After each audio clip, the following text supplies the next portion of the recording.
ကဘာပေါ်မှာအလားပါအစုံအိမ်ပိုင်ဆိုင်ထားတဲ့ထိတန်းဘောလုံးသမား9ယောက်နံပါတ်1အိမ်ကတော့တင်းအိုတကယ်ပဲအန်အားတင်းသွားစင်ပါပါနံပါတ်5လမင်ယာမာအသက်ငယ်သေးပေမဲ့ဘာစီလိုနာရဲ့ကျယ်ဝင်ဖိနေပါပြီသူ၏အိမ်ဒီခင်မီကလက်စီတစ်ခုလိုပါပဲစမတ်ချာတော်မီဆိုင်များရိုရှင်စန်တစ်တော်ပရိဘောအများနဲ့ငင်းချမှုအပြည့်ရှိသည်စပိန်ဘီယင်ကပင်သူ၏အိမ်၌ညစာစားရင်တောက်ဆိုခဲ့သည်နံပါတ်4ခရစ္စတီယာနိုရိုနယ်ဒို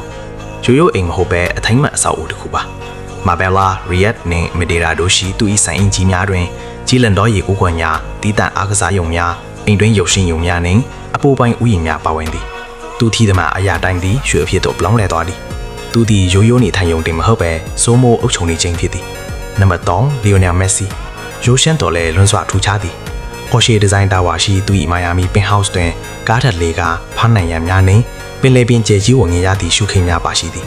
သူ၏အိမ်သည်စူညံတိုင်များအတွက်မဟုတ်ပဲတင်ဝင်းငင်းကိုလန်းဆန်းစီမိနေရာတစ်ခုဖြစ်သည်နံပါတ်2နီမာဂျူနီယာတတောင်တက်တာလိုက်ရှရီနေထိုင်မှုနှင့်ပတ်သက်လာလေးရှင်သူသည်နောက်ပြောင်နေခြင်းမဟုတ်ပါမင်္ဂရာဒီပါရှိသူ၏နန်းတော်ကြီးတွင်စပါတီတန်ဘောလုံးကွင်းဟယ်လီကော်ပတာဆင်းသက်သည့်နေရာဝိုင်းမီအောက်ခန်းနှင့်ပရာဒီတူရေကန်တခုလိုလာပါသောရေကူးခွန်တို့ပါဝင်သည်တင်းငယ်သောအသီးစိတ်တိုင်းများဘွားကိုအပြည့်အနာယူခန်းစားနိုင်ရန်ဖြစ်ခေါ်နေသည်နံပါတ်3ဥစမန်ဒန်ဘေးလီ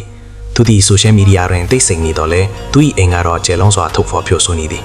ဖင်စီစတိုင်ဆန်တင်မှုအရွှေတိုင်းအရေးအမြတ်အန်ဒါလူစီယာဥယျာဉ်များအိမ်တွင်းရေပန်းများစပယ်ပန်းရင်နတ်နှင့်ဖျားเจ้าတစ်ခုလိုစားကြည့်တိုက်ကိုပေါင်းဆက်ထားသည့်လက်ခါမွန်းတစ်ခုဖြစ်သည်သူသည်အိမ်တစ်လုံးကိုဆောက်လုပ်ခဲ့ရရုံတင်မဟုတ်ပဲငင်းချမှုနှင့်စိတ်ကူးညံများရွံတွဲစုသိနေသည့်တန်ရှင်းမိမြတ်သောနေရာတစ်ခုကိုဖန်တီးခဲ့ခြင်းဖြစ်သည်ဘသူအိမ်ကအသင်ကိုအထင်ကြီးစေဆုံးလဲကွန်မန့်မှာပြောပြခဲ့ကြပါဦး